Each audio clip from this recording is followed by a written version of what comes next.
Okay, we are here. Welcome, everyone. Oh, okay. Hello, everyone. Yay. I know it's been a long time since I've done a podcast with anyone, so I'm really, really excited to present my next guest. He is Joseph Doctry. I said it correctly? You're all right, Doherty. When I Dockery. when I introduce, it's funny And because when I introduce Demetrius, I say Demetrius the terrorist because it sounds yes, so much hi like Demetrius. I know you're watching, and I want Demetrius, if he's watching, to come on my channel too, because he has a lot of information. but My no, business Demetrius partner is that you see yeah. in Demetrius's videos is Joseph. I have to clear that up. Demetrius is not a terrorist. I love Demetrius to death. Seriously, guys. Okay, Demetrius is so the that's shit. good to know. um, is that what's going on here? Is that what people are saying, Demetrius? No.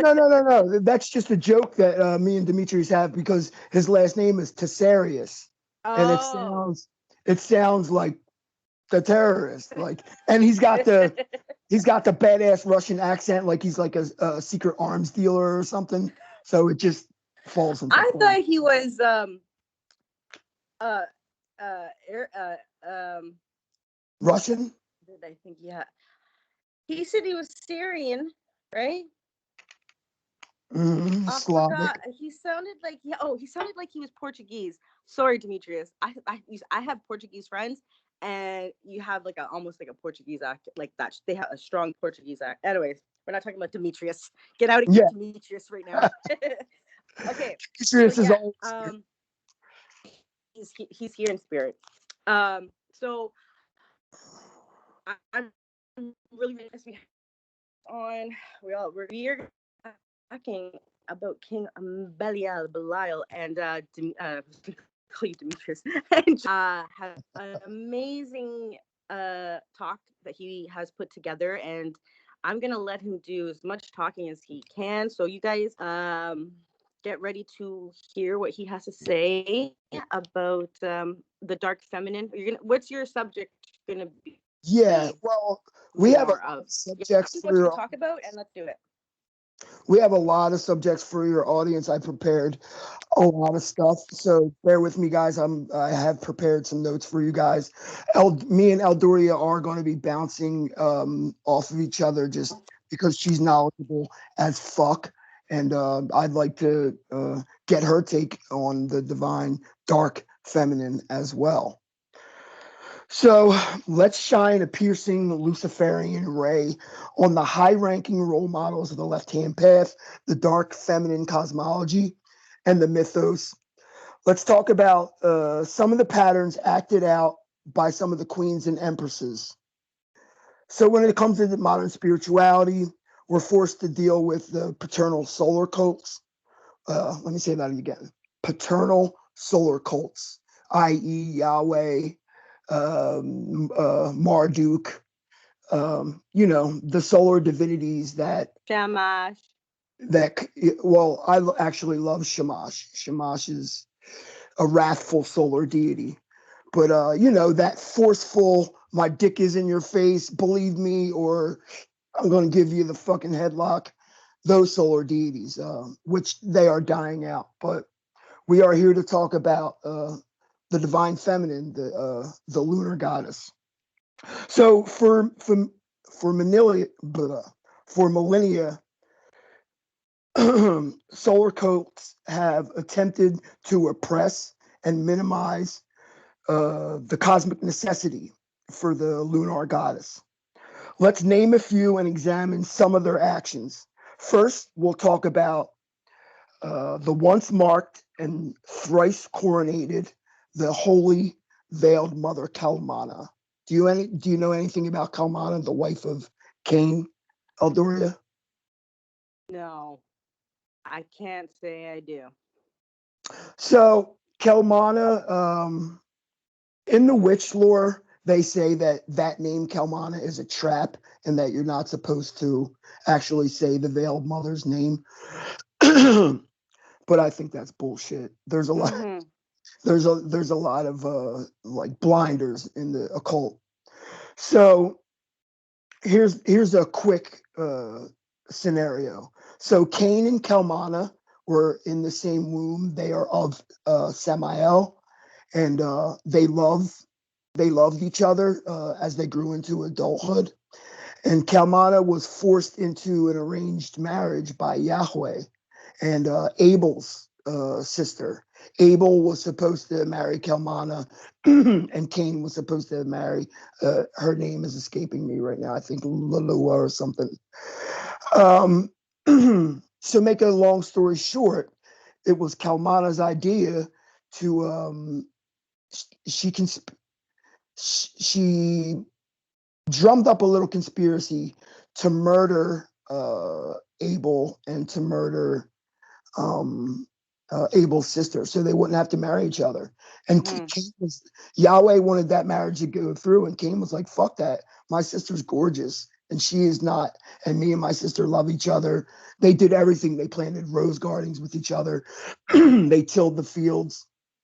And I don't want to bring this into the profane by just saying that it was some murder mystery. It was not. And there are of two schools of thought in the Canaanite mysteries. Some Canaanites say that Abel the Black actually went along with the sacrifice and was a willing sacrifice, because after death, Abel is very much so in aligned with Cain, and they work with each other. And so, that.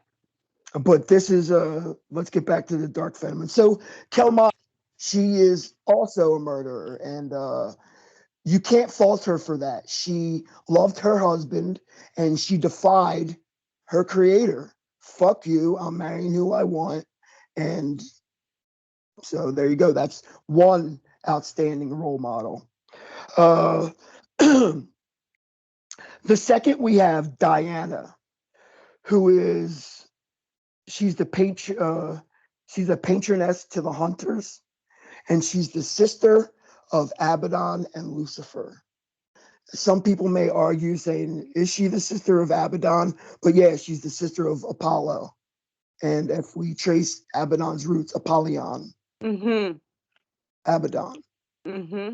So the thing about the Diana is her brother Lucifer, she was very much in love with. So they laid down together. She sung Lucifer to sleep, and she became pregnant with Lucifer's child. Lucifer woke up and he was very much so distraught. He was angry. He was very pissed at Diana. And she sung him back to sleep with her. She can cast spells with song. And to make a long story short, Lucifer was not sore with her after a while, but she became pregnant. I'm going to learn how to talk tonight, guys, I swear. You're doing great. She became impregnated by Aradia, the deity Aradia. Now, Aradia is Lucifer's daughter. She can be invoked by females that have a target that is off into a distance. So say there's someone that you wish struck in another country or in another state, call on Aradia. She's to be invoked for strength of all kinds, and she is to be invoked under a starry night. So we're going to start to see a pattern in these females here. Also, Diana is also known as the trifold goddess, Luna, Selene, and Hecate. Now, the next female deity I want to talk about is Hecate. A little bit of lore on Hecate. She was considered a titan, and she was favored by Zeus, and she was given dominion over the heavens, over the earth, and the underworld. But some of the things that are in common with Diana and Hecate is Lucifer is her brother and her consort. Also, Belial in the Primal Craft lore is also her son. So we have a few coincidences right there. The next sacred feminine, if you will, we'll bring up is Nama. Nama is the wife of Noah, uh, Mm-hmm. the prophet Noah. And a little bit of the lore on Nama is landfall struck, and they struck landfall in the ark, and Noah began planting a field of vineyards, and he became a bit of a drunk. One day or night, he sobered. He stumbled back to his tent to find Nama locked in intercourse with his son Ham. Needless to say, that very much so destroyed Noah. But in Nama's defense, she didn't want to be a drunk. She didn't want to be with a drunk. And so, yeah. So what happened? So she became impregnated by Ham, Mm-hmm. and Noah cursed his son Ham and cursed his new grandson and named him Canaan, meaning humiliated. So that's where that Canaan comes from. So the bloodline split off. Ham and Nama split off and went their own way because she was sick of Noah. And Noah's Claiborne kin went in opposite direction. Of course, Yahweh gave him more progeny and whatnot. So the next goddess that we're going to speak about is